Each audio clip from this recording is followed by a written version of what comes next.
ಮೈಸೂರು ಆಕಾಶವಾಣಿಯ ಅಮೃತ ಮಹೋತ್ಸವದ ಸಂದರ್ಭದಲ್ಲಿ ವಿಶೇಷ ಕಾರ್ಯಕ್ರಮ ಸರಣಿ ಅಮೃತ ಸಿಂಚನ.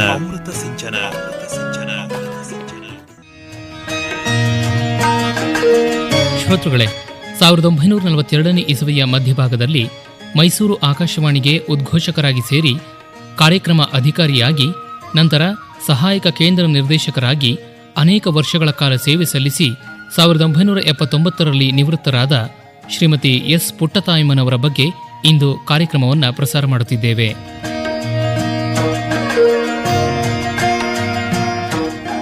ಮೈಸೂರು ಆಕಾಶವಾಣಿ ಆಚರಿಸುತ್ತಿರುವ ಅಮೃತ ಮಹೋತ್ಸವದ ಸುಸಂದರ್ಭದಲ್ಲಿ ಅವರು ನಮ್ಮೊಂದಿಗಿಲ್ಲದಿದ್ದರೂ ಅವರ ನೆನಪು ಸದಾ ಮೈಸೂರು ಬಾನುಲಿಯ ಜೊತೆ ಹಸಿರಾಗಿದೆ.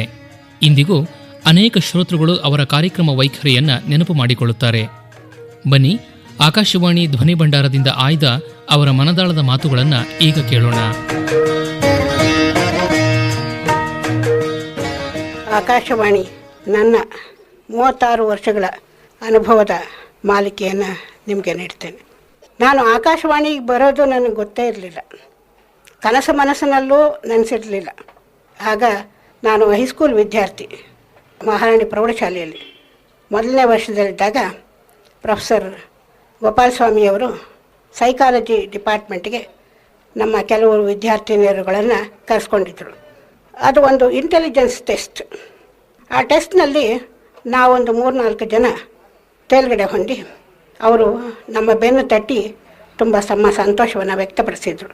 ಅದು ನನ್ನ ಮೊದಲ ಅನುಭವ. ಮುಂದೆ ಇಂಟರ್ಮೀಡಿಯೇಟ್ ಕಾಲೇಜಿನಲ್ಲಿ ಅವರ ನೀಸ್ ಮೈಥಿಲಿ ನನ್ನ ಸಹಪಾಠಿಯಾಗಿ ಸಾಂಸ್ಕೃತಿಕ ಕಾರ್ಯಕ್ರಮಗಳಲ್ಲಿ ನಾವು ಭಾಗವಹಿಸ್ತಿದ್ದಾಗ ಅವರ ಮನೆಗೆ ಹೋಗುವ ಒಂದು ಸುಸಂದರ್ಭ ನನಗೆ ದೊರಕಿತ್ತು.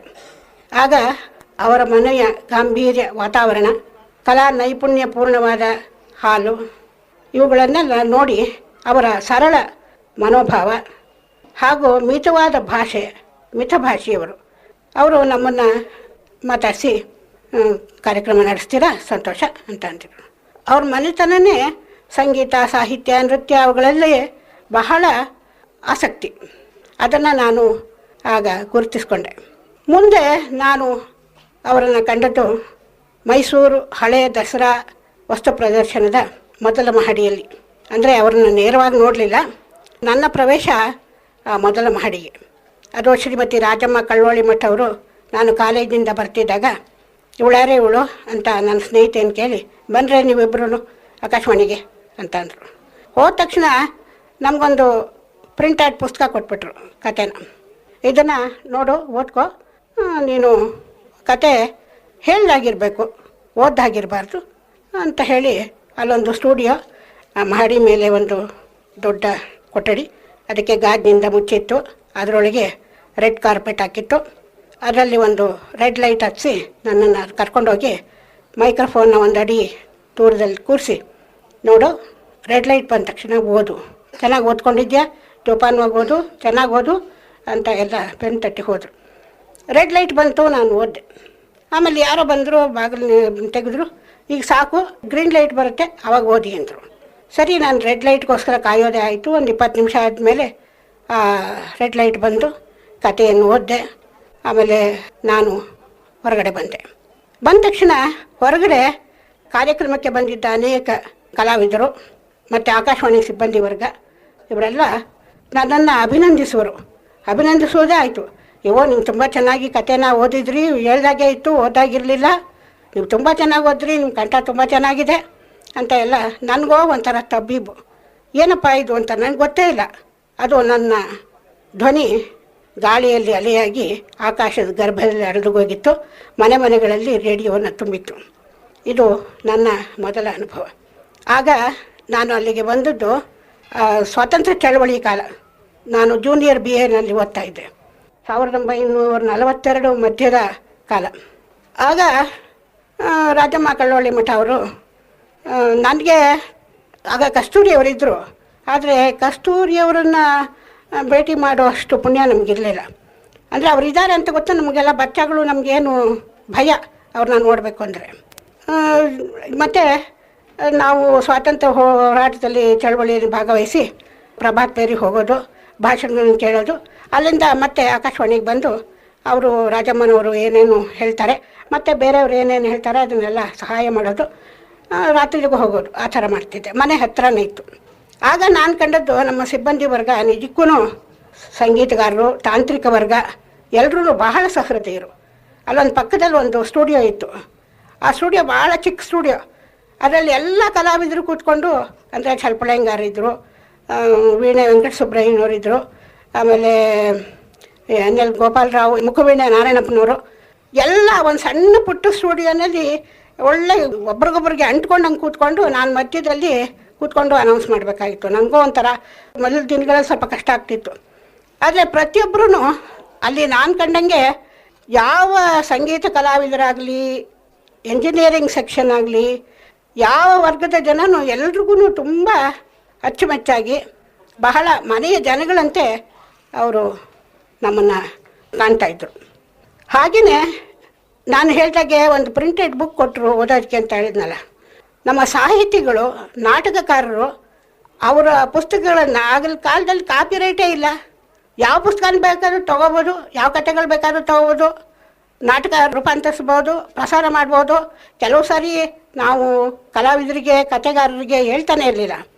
ಆದರೂ ನಮ್ಮ ಸಹೃದಯ ಸಾಹಿತಿಗಳು ಕೇಳಿ ತಮ್ಮ ಸಲಹೆ, ಸೂಚನೆ ಇವುಗಳನ್ನು ಕೊಟ್ಟು ನಮ್ಮನ್ನು ಬೆನ್ನು ಚಪ್ಪರಿಸಿ ತುಂಬ ಪ್ರೋತ್ಸಾಹ ನೀಡ್ತಿದ್ರು. ಆ ಜನತೆಯೂ ಆಕಾಶವಾಣಿಲಿ ಒಂದಾಗಿತ್ತು. ಜನತೆ, ಆಕಾಶವಾಣಿ ಎರಡೂ ಒಂದೇ. ನಾವೆಷ್ಟು ಆಕಾಶವಾಣಿಗೆ ದುಡಿತಾ ಇದ್ವೋ ಅಷ್ಟೇ ದುಡಿಮೆಯನ್ನು ನಮ್ಮ ಕಲಾವೃಂದ, ಶ್ರೋತೃಗಳು ಇವರು ಮಾಡ್ತಾಯಿದ್ರು. ಇನ್ನು ಪ್ರಸಾರಕ್ಕೆ ಬಂದರೆ 1935ರಲ್ಲಿ ಆಕಾಶವಾಣಿ ಪ್ರೊಫೆಸರ್ ಗೋಪಾಲ ಸ್ವಾಮಿಯವರ ಒಂಟಿಕೊಪ್ಪಲಿನ ಮನೆಯಲ್ಲಿ ಪ್ರಾರಂಭ ಆಗಿ 1936ರಲ್ಲಿ ವಿಠಲ ವಿಹಾರಕ್ಕೆ ವರ್ಗಾಯಿಸಲಾಯಿತು. ನನಗೆ ಒಂದು ಕಡೆ ಯಾವುದೋ ಒಂದು ಭಾಷಣದಲ್ಲಿ ನೋಟ್ ಮಾಡ್ಕೊಂಡಿದ್ದೀನಿ. ಆಗ ಜೆ.ಸಿ. ರಾಲೋ ಅವರು ಆ ಕಾಲದಲ್ಲಿ ರೇಡಿಯೋ, ಆಕಾಶವಾಣಿ ಇಲ್ಲ, ರೇಡಿಯೋ ಅಂತ ಪ್ರಯೋಗ ಮಾಡಿದ್ದು. ಆ ರೇಡಿಯೋದಲ್ಲಿ ಮಹಾರಾಜ ಕಾಲೇಜಿನ ಪ್ರಾಂಶುಪಾಲರಾದ ಜೆ.ಸಿ. ರಾಲೋ ಅವರು, it is strange to listen, I feel a strange sensation addressing an invisible audience ಅಂತ ಹೇಳಿದರು ಅಂತ ನಾನು ಆಕಾಶವಾಣಿ ಅನೌನ್ಸರ್ ಆಗಿದ್ದ ಕಾಲದಲ್ಲಿ ನೋಟ್ ಮಾಡಿಕೊಂಡಿದ್ದೆ. ಆಮೇಲೆ 1936ರಲ್ಲಿ ನಮ್ಮ ಜ್ಯೋತ್ಸ್ನಾ ಕಾಮತ್ ಅವರು 85ರಲ್ಲಿ ಚಿನ್ನದ ಹಬ್ಬ ಮಾಡಿದಾಗ ಕುವೆಂಪು ಅವರು ಉದ್ಘಾಟನೆ ಮಾಡಿ ಅವರು ವಿಠಲ್ ವಿಹಾರದಿಂದ ನಾನು ಪ್ರಸಾರ ಮಾಡಿದೆ. ಆಗ ನನ್ನ ಶ್ರೋತೃಗಳು ಜೂನಿಯರ್ ಬಿ ಹಾಲ್ನಲ್ಲಿ ಇದ್ದರು, ಅವ್ರಿಗೆ ಮಾತ್ರ ಕೇಳಿಸ್ತು ಅಂತ ಅವ್ರು ಹೇಳಿದರು. ಆಗ ಅವರು ಒಂದು ಮಾತು ಹೇಳ್ಕೊಂಡಿದ್ದಾರೆ ನಮ್ಮ ಗೋಪಾಲ ಸ್ವಾಮಿಯವರಿಗೆ,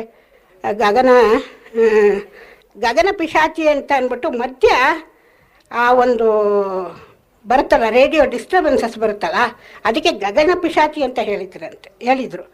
ಆದರೆ ಪ್ರೊಫೆಸರ್ ಗೋಪಾಲ ಸ್ವಾಮಿಯವರು ಅದನ್ನು ರೇಡಿಯೋನೇ ಗಗನ ಪಿಶಾಚಿ ಅಂತ ತಿಳ್ಕೊಂಬಿಟ್ಟು ಅವ್ರಿಗೆ ಸ್ವಲ್ಪ ಒಂಥರ ಇದಾದಾಗ, ಇಲ್ಲ ರೇಡಿಯೋ ಅಲ್ಲ ಗಗನ ಪಿಶಾಚಿ, ಅದರ ಮಧ್ಯೆ ಬರುತ್ತಂತ ಏರಿಯಲ್ ಡಿಸ್ಟರ್ಬೆನ್ಸಸ್ಗೆ ಗಗನ ಪಿಶಾಚಿ ಅಂತಂದ್ರೆ ಅಂತ. ಆಗ ಅವ್ರಿಗೆಲ್ಲ ತುಂಬ ನಗು ಬಂದು ಅವರು ನಕ್ಕರಂತೆ. ಆಗ ನಮ್ಮ ಕುವೆಂಪು ಅವರು ಪ್ರೊಫೆಸರ್ ಗೋಪಾಲ ಸ್ವಾಮಿಯವ್ರನ್ನ ನೆನೆದು ಅವರನ್ನು ಸ್ಮರಿಸಿ ಅವರಿಗೆ ತಮ್ಮ ನಮನವನ್ನು ಸಲ್ಲಿಸಿದ್ದು ನಾನು 85ರಲ್ಲಿ ಕೇಳಿದೆ. 85ಕ್ಕೆ ಮೊದಲು ನಾನು ಈ ಆಕಾಶವಾಣಿ ಮೈಸೂರಿನಿಂದ 1955ರಲ್ಲಿ ಬೆಂಗಳೂರಿಗೆ ಹೋಗಿ, ಆಮೇಲೆ ಮುಚ್ಚಿ ಹೋಗಿ, ಆಮೇಲೆ 74ರಲ್ಲಿ ಈ ಪ್ರಸಾರ ಕಾರ್ಯ ಪ್ರಾರಂಭ ಆಯಿತು. ಅದಾದಮೇಲೆ 1978ರಲ್ಲಿ ಗೊತ್ತಿಲ್ಲ ನನಗೆ, ಸೆಂಟ್ರಲ್ ಗೌರ್ಮೆಂಟಿಂದ ಏನೋ ಒಂದು ಡೈರೆಕ್ಟಿವು, ಒಂದು ಚಿನ್ನದ ಹಬ್ಬ ಮಾಡಬೇಕು ಅಂತ. ಅದರ ಪ್ರಕಾರ ನಾನು 1978ರಲ್ಲಿ ಹೊಂದಿರಣ ಅಂತ ಹೇಳಿ ಒಂದು ಕಾರ್ಯಕ್ರಮವನ್ನು ಮಾಡಿದ್ದು. ಆವಾಗ ಮೊದಲು ಮೈಸೂರು ಆಕಾಶವಾಣಿ ಬೆಂಗಳೂರಿಗೆ ಹೋದಾಗ ಅಸಿಸ್ಟೆಂಟ್ ಸ್ಟೇಷನ್ ಡೈರೆಕ್ಟರ್ ಆಗಿದ್ದ ಶಕ್ತಿಧರನ್ ನಾಯರ್ ಅವರು ಬಂದಿದ್ದರು, ಕೇರಳದಿಂದ ಬಂದಿದ್ದರು. 85ರಲ್ಲಿ ಚಿನ್ನದ ಹಬ್ಬ ಮಾಡಿಕೊಂಡಿದ್ದೆ. ಮತ್ತು 60ರಲ್ಲಿ ಅದು ವಜ್ರ ಮಹೋತ್ಸವ ಮಾಡಿಕೊಂಡಿದ್ದೆ. ನಾವು 3 ಜನ ಹೆಣ್ಮಕ್ಳೇ ಮಾಡಿದ್ದೀವಿ. ಇನ್ನು ಮುಂದಿನ ಹಬ್ಬವನ್ನು ಯಾರು ಹೆಣ್ಮಗಳೇ ಮಾಡ್ತಾಳೋ ಏನೋ, ಅದನ್ನು ನಾವು ಕಾದು ನೋಡಬೇಕು. ಆಮೇಲೆ ನಾವು ಎಲ್ಲ ಕಾರ್ಯಕ್ರಮಗಳಲ್ಲಿ ಆಗ ನೇರ ಪ್ರಸಾರ ನಾಟಕಗಳು, ನಮ್ಮ ಮೂರ್ತಿರಾಯರು ಬರೆದಿದ್ದ ಒಂದು ನಾಟಕದ ಸನ್ನಿವೇಶ ಯುಗಾದಿ ಒಂದು ಫೀಚರು. ಆ ಯುಗಾದಿ ಫೀಚರ್ನಲ್ಲಿ ಭಾಳ ಸೊಗಸಾಗಿ ಬಂತು. ಅವ್ರು ಎಷ್ಟೋ ನಾಟಕಗಳನ್ನು ಬರೆದ್ರು, ಅದು ಒಂದೂ ಅವ್ರ ಹತ್ರ ಇಟ್ಕೊಂಡಿಲ್ಲ. ಅದು ಇಟ್ಕೊಂಡಿದ್ರೆ ಒಂದು ದೊಡ್ಡ ಪುಸ್ತಕನೇ ಪ್ರಿಂಟ್ ಮಾಡುವ. ಆ ಕಾಲಿಗೆ ಸುಮಾರು ಜನ ಟಿ ಪಿ ರಾಜರತ್ನಂ ಅವರೆಲ್ಲರೂ ಬೇಕಾದಷ್ಟು ಕಥೆ, ಕವನ ಮತ್ತು ನಾಟಕಗಳನ್ನು ಬರೆದು ಅದನ್ನು ಇಟ್ಕೊಂಡಿಲ್ಲ. ಹಾಗೆ ಅವ್ರು ಮಾಡಿದಾಗ ಒಂದರಲ್ಲಿ ಯುಗಾದಿನಲ್ಲಿ ಒಂದು ಹೊಸ ದಂಪತಿಗಳು, ಆಮೇಲೆ ಗ್ರಾಮಸ್ಥರ ಇದರಲ್ಲಿ 2 ಯುವ ಪ್ರೇಮಿಗಳು, ಆಮೇಲೆ ಮತ್ತು ಅವರ ತಂದೆ ತಾಯಿಗಳು, ವಯಸ್ಸಾದ ತಂದೆ ತಾಯಿಗಳಲ್ಲಿ ಪ್ರೊಫೆಸರ್ ಮೂರ್ತಿರಾಯರು ಮತ್ತು ಟಿ ನಾಗಮ್ಮನವರು ಭಾಗವಹಿಸಿದರು. ಟಿ ನಾಗಮ್ಮನವರು ಮಾಡೋದೇ ಇಲ್ಲ, ಬಹಳ ಅಪರೂಪ, ಮಾತಾಡೋದಕ್ಕೆ ಬರೋದಿಲ್ಲ ಅವರು. ಮತ್ತು ರೂರಲ್ ಪ್ರೋಗ್ರಾಮ್ನಲ್ಲಿ MS ನಂಜಪ್ಪ, ನಮ್ಮ ಬಹಳ ಬುದ್ಧಿವಂತ ಇವರು, ಅವರು ಮತ್ತು ಪುಷ್ಪ ಮಂಜರಿ ಅಂತ ಮಾಡ್ತಾಯಿದ್ರು, ಅವರು ಭಾಗವಹಿಸಿದರು. ಮತ್ತು ಇದರಲ್ಲಿ ಹೊಸ ಪ್ರೇಮಿಗಳಾಗಿ ಮದುವೆ ಆದ ದಂಪತಿಗಳಾಗಿ HK ರಂಗನಾಥ್ ಅವರು ನಾನು ಮಾಡಿದ್ದು. ಆ ಒಂದು ನಾಟಕದಲ್ಲಿ ಒಂದು ಜ್ಞಾಪಕಕ್ಕೆ ಬರೋದೇನೆಂದರೆ, ಹಳ್ಳಿಯ ವಾತಾವರಣದಲ್ಲಿ ಹುಡುಗ ಹುಡುಗಿ ಒಂದು ಉಯ್ಯಾಲೆಯಲ್ಲಿ ಹೊರಗಡೆ ತೋಟದಲ್ಲಿ ಉಯ್ಯಾಲೆ ಆಡ್ತಾರೆ. ಆಗ ಎಫೆಕ್ಟ್ಸ್ಗೆ ಒಂದು ದೊಡ್ಡ ಮರನೇ ಕಟ್ಕೊಂಡ್ಬಂದ್ಬಿಟ್ಟಿದ್ರು ಇದೇ ಸ್ಟುಡಿಯೋನಲ್ಲಿ. ಆ ಮರನ ಈ ಕಡೆಯಿಂದ ಆ ಕಡೆಗೆ ಝೈ ಝೈ ಝೈ ಅಂತ. ಕಡೆಗೆ ಪ್ರಸಾರ ಕಾಲಕ್ಕೆ ಏನಾಗೋಯ್ತು ಅಂದರೆ ಝೈ ಝೈ ಏನಾಗ ಕೈ ಸುಸ್ತಾಗೋಗ್ಬಿಟ್ಟು ಡಬಾ ಅಂತ ಬಿದ್ದೋದ ತಕ್ಷಣ ಏನಾಯ್ತು, ಏನೋ ಆಗೋಯ್ತು ಅಂತ. ಸದ್ಯ ಪುಷ್ಪ ಮಂಜರಿ ನನ್ನ ತಲೆ ಮೇಲೆ ಬೀಳಿಲ್ವಲ್ಲ ಮೇಡಮ್, ಹೋಗಲಿ ನನ್ನ ತಲೆ ಮೇಲೆ ಬಿಟ್ಟಿಲ್ವಲ್ಲ, ಒಳ್ಳೆಯದಾಯಿತು ಅಂತ ಅಂದ್ಕೊಂಡ್ರು. ಇನ್ನೊಂದು ಬಹಳ ರಸದ ವಿಷಯ ಹೇಳ್ತೀನಿ. ಆಗ ಎಲ್ಲ ಕಾರ್ಯಗಳನ್ನು ನಾನು ಒಬ್ಬಳೇ ಅನೌನ್ಸರು, ಎಲ್ಲ ಸ್ಟುಡಿಯೋನಲ್ಲೂ ಗ್ರೀನ್ ಲೈಟ್ ಕೊಡಬೇಕು, ರೆಡ್ ಲೈಟ್ ಕೊಡಬೇಕು, ನ್ಯೂಸ್ ಓದಬೇಕು, ಎಲ್ಲ ಮಾಡ್ಕೊಂಡು ಹೋಗ್ತಾಯಿದ್ದೆ. ಒಂದು ಪ್ರೊಫೆಸರ್ ಅನಂತರಂಗಾಚಾರ್ಯರು ಬಂದಿದ್ದರು.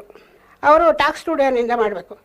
ನಾನು ಅವ್ರಿಗೆ ಹೇಳಿದ್ದೆ, ಇನ್ನು ಮ್ಯೂಸಿಕ್ ಸ್ಟುಡಿಯೋನ ಸಾಂಗ್ಸ್ ಲಿಸ್ಟ್ ತೊಗೋಬೇಕು, ಅದು ತೊಗೊಂಡ್ಬಿಟ್ಟು ಬಂದುಬಿಟ್ಟು ಅವ್ರಿಗೆ ಅನೌನ್ಸ್ ಮಾಡಿಬಿಡ್ತೀನಿ, ಮ್ಯೂಸಿಕ್ನವ್ರಿಗೆ ಅಲ್ಲಿಂದಾನೆ ಓಪನಿಂಗ್ ಅನೌನ್ಸ್ಮೆಂಟ್ ಕೊಡ್ತೀನಿ ಅಂತ ಹೇಳಿದ್ದೆ. ಅಲ್ಲಿ ಹೋಗಿ ಸಾಂಗ್ಸ್ ಲಿಸ್ಟ್ ತೊಗೊಂಡು ಬರೋದ್ರಲ್ಲಿ ಇನ್ನೂ 7-8 ನಿಮಿಷ ಇದೆ. 15 ನಿಮಿಷದ ಭಾಷಣನ 7 ನಿಮಿಷಕ್ಕೆ ಮುಗಿಸ್ಬಿಟ್ಟಿದ್ದಾರೆ.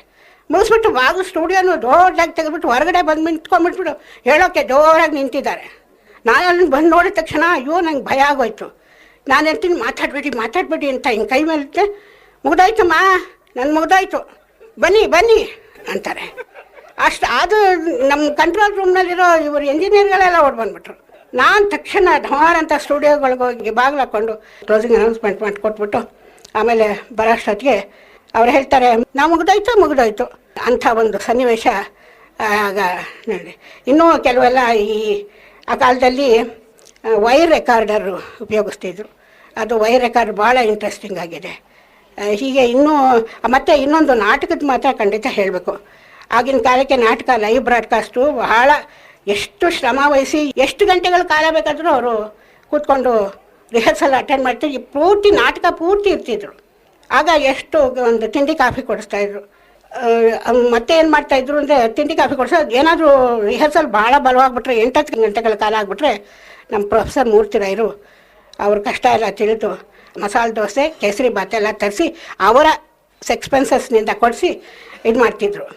ಅಂತೆ ನಮ್ಮ ಆಕಾಶವಾಣಿಯ ಅಂಥ ಡೈರೆಕ್ಟ್ರು ಸಹೃದಯರು ಮತ್ತು ಜೊತೆಗೆ ನಮ್ಮ ಕಷ್ಟ ನಿಷ್ಠುರಗಳನ್ನು ತಿಳಿದಂಥವರು ಮತ್ತು ನಮ್ಮ ಜೊತೆಯಲ್ಲಿ ಅವರೂ ಒಬ್ಬರಾಗಿ ಆಫೀಸರಾಗಿ ಇದು ಮಾಡ್ಕೊತಿರ್ಲಿಲ್ಲ, ಅವರು ಒಬ್ಬರಾಗಿ ನಗು ಬಂದಾಗ ನಕ್ಕಿ ಮತ್ತು ಏನು ಬೇಕಾದರೆ ಸಲಹೆ ಕೊಟ್ಟು ಪ್ರತಿಯೊಬ್ಬರ ಕಷ್ಟ ಸುಖಗಳನ್ನು ಕೇಳಿ ಅವರು ನಿಜವಾಗ್ಲೂ ನಮಗೆ ಮುನ್ನಡೆಯೋದಕ್ಕೆ ಬಹಳ ಅನುಕೂಲ ಮಾಡಿಕೊಡ್ತಿದ್ರು. ಆಕಾಶವಾಣಿಗೆ ಸೇರಿದಾಗ ನಾನು ಈ ವಸ್ತು ಪ್ರದರ್ಶನಕ್ಕೆ ಸೇರಿದಾಗ ನಾನು ಅಂಡರ್ ಗ್ರ್ಯಾಜುಯೇಟ್ ಆಗಿದ್ದೆ, BA ಓದ್ತಾಯಿದ್ದೆ. ಆಮೇಲೆ ಚಳವಳಿನಲ್ಲಿ 1 ವರ್ಷ ನಾನು ಕಾಲೇಜಿಗೆ ಹೋಗಲಿಲ್ಲ. ಆಮೇಲೆ ನಾವು ಪರೀಕ್ಷೆ ತೊಗೋಬೇಕಾಯ್ತು. ಪರೀಕ್ಷೆ ತೊಗೊಂಡಾಗ ದಿವಸ ನಾನು ಇಲ್ಲಿ ಬಂದು ಕೆಲಸ ಮಾಡ್ತಿದ್ದೆ. ಏನು ಕೆಲಸ ಹೇಳ್ತು ಮಾಡೋಕೆ ಬಿಟ್ಟು ಕೆಲಸ ಮಾಡ್ತೇವೆ, ಒಂದು ಕಾಸಿಲ್ಲ ಅಂತಿಲ್ಲ, ಒಂದು ಸ್ವಲ್ಪ ಕಾಫಿ ತಿಂಡಿ ಕೊಡಿಸೋರು. ಮಾಡ್ತಿರುವಾಗ ನಾನು 44-45ರಲ್ಲಿ ನಾನು ಪರೀಕ್ಷೆ ಕೂತ್ಕೊಂಡೆ. ಒಂದು ಮಾನ ಚೌಡಪ್ಪನವ್ರು ಇದ್ದರು. ಪರೀಕ್ಷೆ ಕೂತ್ಕೊಂಡು ನಮ್ಮ ರಿಸಲ್ಟ್ ಬಂತು. ಆ ಕಾಲದಲ್ಲಿ ರಿಸಲ್ಟ್ ಬಂದರೆ ಏನಂದರೆ ಅಲ್ಲಿ ಅನೌನ್ಸ್ ಮಾಡೋಕ್ಕೆ ಮೊದಲು ಅರ್ಧ ಗಂಟೆ ಕಾಲ ಮೊದಲು ನಮ್ಮ ಆಕಾಶವಾಣಿಗೆ ಲಿಸ್ಟ್ ಕಳಿಸ್ತಾಯಿದ್ರು. ನನಗೆ ಗೊತ್ತು ನಾನು ಅಪಿಯರ್ ಆಗಿದ್ದೀನಿ ಅಂತ. ಕೇಳ್ತಿದ್ರು, ನಿಮ್ಮ ರಿಜಿಸ್ಟರ್ ನಂಬರ್ ಏನು ಅಂತ ಮೊದಲೇ ಕೇಳಿಕೊಂಡು ಅವರು ಏನು ರೀ ಅಕಸ್ಮಾತ್ ಏನಾದರೂ ಆಗಿಬಿಟ್ರೆ ಚೌಡಪ್ಪನವ್ರಿಗೆ ಕೇಳಿದ್ರು. ನಾನಂದೆ ನಾವು ಕುಗ್ನಲ್ಲಿ ಕೆಳಗೆ ಬಿದ್ದುಬಿಡ್ತೀನಿ ಸಾರ್ ಅಂತ. ಆಮೇಲೆ ನಾನು ಪಾಸಾಗಿತ್ತು. ಏನು ಸ್ವೀಟ್ ಕೊಡ್ಸಲ್ವೇ ಅಂತಂದರೆ ಅವರೇನೇ ಸ್ವೀಟೆಲ್ಲ ಕೊಡಿಸಿ ಆ ಕಾಲದಲ್ಲಿ ಅನೌನ್ಸ್ ಮಾಡ್ತಿದ್ವು ರಿಸಲ್ಟ್ನ. ಒಂದು ಗಂಡು ಹೆಣ್ಣು ಧ್ವನಿ, ನಮ್ಮ ಮೂರ್ತಿರಾಯರು ಮತ್ತು ನಾನು ನಮ್ಮ ರಿಸಲ್ಟ್ನೇ ನಾನು ಅನೌನ್ಸ್ ಮಾಡ್ಕೊಂಡಿದ್ದು. ಒಂದು ನಿಜವಾಗ್ಲೂ ಆ ಕಾಲಕ್ಕೆ ಸ್ವಲ್ಪ ಜನ ಇದ್ದರು, ಅದರಿಂದ ನಡ್ಕೊಂಡು ಹೋಗ್ತಾಯಿತ್ತು. ಆಮೇಲೆ ಅದು ಮುಚ್ಚೋಯ್ತು. ತರಂಗರಂಗ ಒಂದು ಬಹಳ ಇಂಪಾರ್ಟೆಂಟು. ತರಂಗರಂಗದಲ್ಲಿ ಬಹಳ ಒಳ್ಳೊಳ್ಳೆಯ ಅದು ಒಂದು ನೀಲಿಯ ಏರಿಯಲ್ಲು, ನೀಲಿ ಕಾಗದ ಮೇಲೆ ನೀರಿಯ ಒಂದು ಹಿನ್ನೆಲೆಯಲ್ಲಿ ಏರಿಯಲ್ಲು ಇದು ಮಾಡಿ ತರಂಗಗಳು ಹೋಗ್ತಾ ಇರುವಂಥದ್ದು. ಅದರಲ್ಲಿ ಆಕಾಶವಾಣಿಯ ಒಳ್ಳೆಯ ಭಾಷಣಗಳು ಅವೆಲ್ಲ ಇತ್ತು. ಅದಕ್ಕೆ ಬಹಳ ಬೇಡಿಕೆ ಇತ್ತು. ನನ್ನ ಒಂದು ಈ ನೆನಪಿನ ಸುರುಳಿಯನ್ನು ಬಿಚ್ಚುತ್ತಾ ಹೋದರೆ ಮತ್ತೆ ಇನ್ನೊಂದು ಮೊದಲೇ ಹೇಳಬೇಕು, ನಮ್ಮ ಪ್ರೊಫೆಸರ್ ಗೋಪಾಲ ಸ್ವಾಮಿಯವರು ಉದಾರಿಗಳು. ಹವ್ಯಾಸವಾಗಿ ಗೋಪಾಲ ಸ್ವಾಮಿ ಶಿಶು ವಿಹಾರನ ಸ್ಥಾಪನೆ ಮಾಡಿದವರು ಅವರೇ ಮೊದಲೇ. ಅಂಥವರು ತಮ್ಮ ಹಣ, ತಮ್ಮ ಆಸ್ತಿ ಪಾಸ್ತಿ ಎಲ್ಲವನ್ನ ದಾನ ರೂಪದಲ್ಲಿ ವಿನಿಯೋಗಿಸಿ ಕಡೆಗೆ ಅವರ ಸಂಸಾರಕ್ಕೆ ತುಂಬಾ ಕಷ್ಟ ಆಗಿತ್ತು. ಅದನ್ನು ನಾನು ಶ್ರೀಮತಿ ಗೋಪಾಲ ಸ್ವಾಮಿಯವರ ಜೊತೆಗೆ ಹಂಚಿಕೊಂಡಿದ್ದೇನೆ. ಬಹಳ ಕಷ್ಟದಲ್ಲಿ ಅಂಥ ದಾನದ ರೂಪದಿಂದ ಬಂದಿದ್ದೇ ಈ ಆಕಾಶವಾಣಿಯ ಸಂಸ್ಥೆ. ಅಂಥ ಒಂದು ಸಂಸ್ಥೆಯನ್ನು ನಮಗೆ ನೀಡಿದಂಥ ಮಹಾ ಧೀಮಂತ ಪ್ರೊಫೆಸರ್ ಗೋಪಾಲ ಸ್ವಾಮಿಯವರ ನೆನೆದು ಅವರ ಸ್ಮರಣೆಯನ್ನು ಮಾಡಿ ಅವರಿಗೆ ನಮಿಸ್ತೇನೆ. ನಮಸ್ಕಾರ.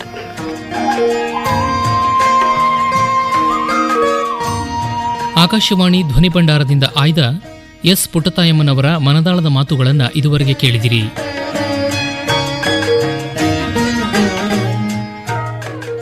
ಇನ್ನು ಡಿ.ಕೆ. ಪಟ್ಟಮಳ್ ಅವರ ಗಾನಮುದ್ರಿಕೆಯಲ್ಲಿ ಶ್ಯಾಮಶಾಸ್ತ್ರಿಗಳ ಒಂದು ಕೃತಿಯನ್ನು ಕೇಳೋಣ. ತಲ್ಲಿ ನಿನ್ನು ನೇರ, ಕಲ್ಯಾಣಿ ರಾಗ, ಮಿಶ್ರ ಛಾಪುತಾಳ.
na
ತದರಿ ನನ್ನ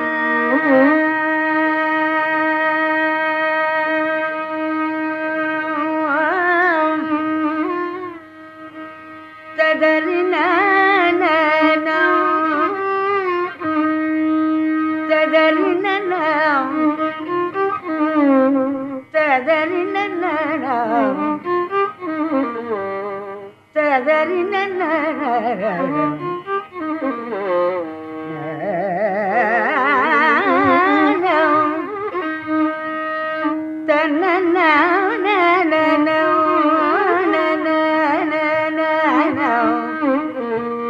ತದರ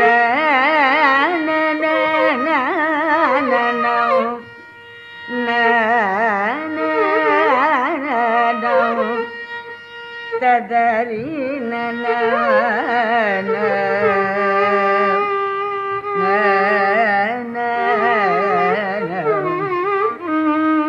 ತನನ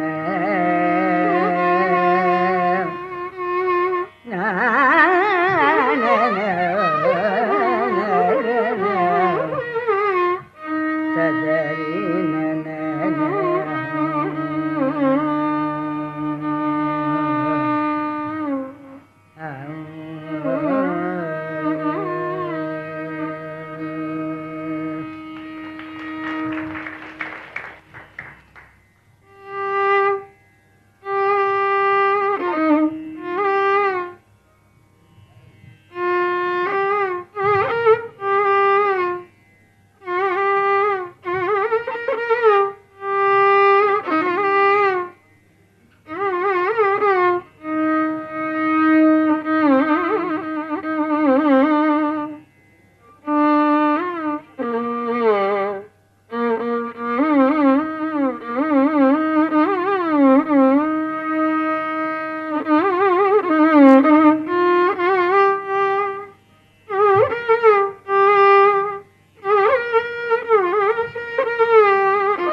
ತಲ್ಲಿ ನಿನ್ನೂನರ ನೌಮಿ ನಾನು ದೀನವೇ ತಲ್ಲಿ ನಿನ್ನೂನರ ನೌಮಿ ನಾನು ದೀನವೇ ತಲ್ಲಿ ನಿನ್ನೂನರ ನೌಮಿ ನಾನು ದೀನವೇ ತಲ್ಲಿ ನಿನ್ನೂನರ ನೌಮಿ ನಾನು ದೀನವೇ ತಲ್ಲಿ ನಿನ್ನೂನರ ನೌಮಿ ನಾನು ದೀನವೇ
ದಿನವೇ ತಲ್ಲಿ ನಿನ್ನು ನೆರ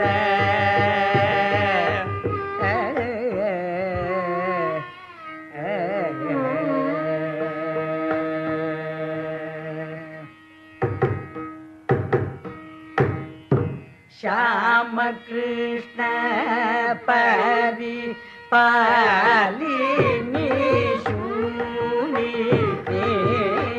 ಶ್ಯಾಮ ಕೃಷ್ಣ ಪರಿ ಪಾಲಿನಿ ಶೂನಿ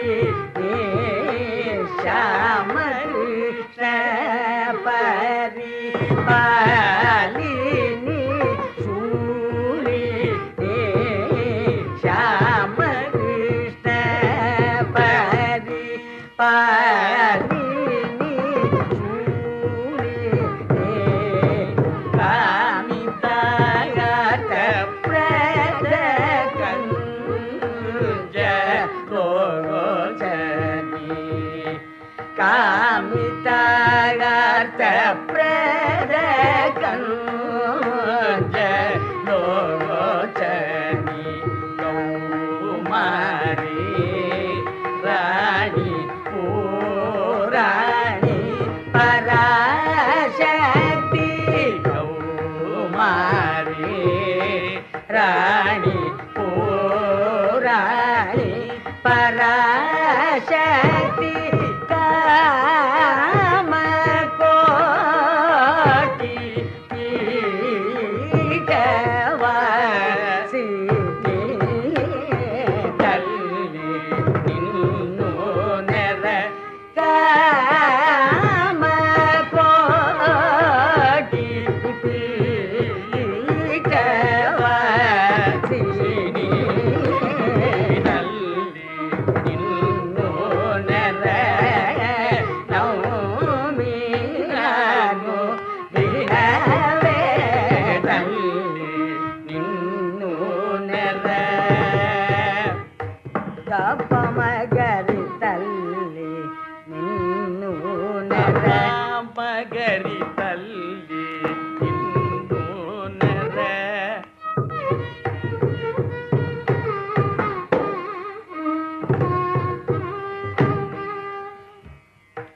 ಗಮ ಪದ ನಿದ ಪಮದ ಪಮಗರಿ ತಲ್ಲಿ ನಿನ್ನು ನೆರ ನಿ ಪದ ನಿದ ಪಮ ದ ಪಮಗರಿ ತಲ್ಲಿ ನಿನ್ನು ನೆರ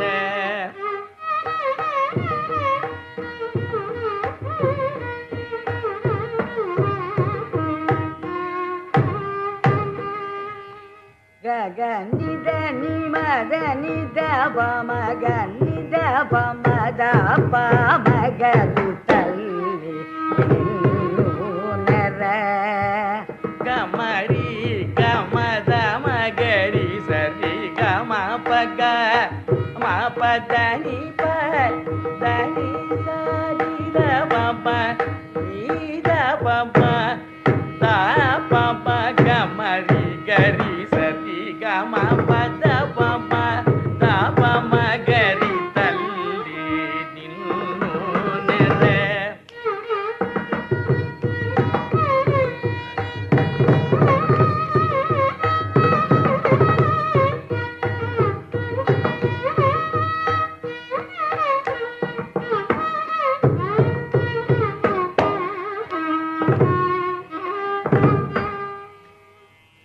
ನಿನ್ನಿ ಸ ಸ ಸ ಸ ಸ ನಿ ಸರಿ ಸನಿ ಸರಿ ಗರಿ ಸನಿ ಗರಿ ಸನಿ ರಿ ಸರಿ ನಿ ಸ ಧನಿ ಸನಿ ದ ಪಮ ಪದ ಪದ ನಿ ಧನಿ ಸರಿ ಸನಿ ದ ಗರಿ ಸನಿ ರಿ ನಿ ಸ ಧನಿ ಪದ ನಿ ದ ಪಮ ನಿ ದ ಪಮ ದ ಪಮ ಗರು ತಲ್ಲಿ ನಿನ್ನು ನೆರ ನೌಮಿ ನಾನು ದಿನವೇ ತಲ್ಲಿ ನಿನ್ನು ನೆರ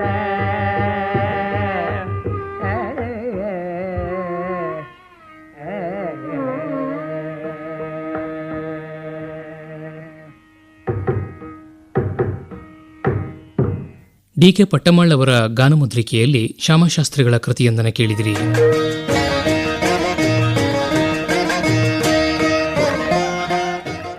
ಅಮೃತ ಸಿಂಚನ. ಮೈಸೂರು ಆಕಾಶವಾಣಿಯ ಅಮೃತ ಮಹೋತ್ಸವದ ಸಂದರ್ಭದಲ್ಲಿ ವಿಶೇಷ ಕಾರ್ಯಕ್ರಮ ಸರಣಿ ಕೇಳಿದಿರಿ.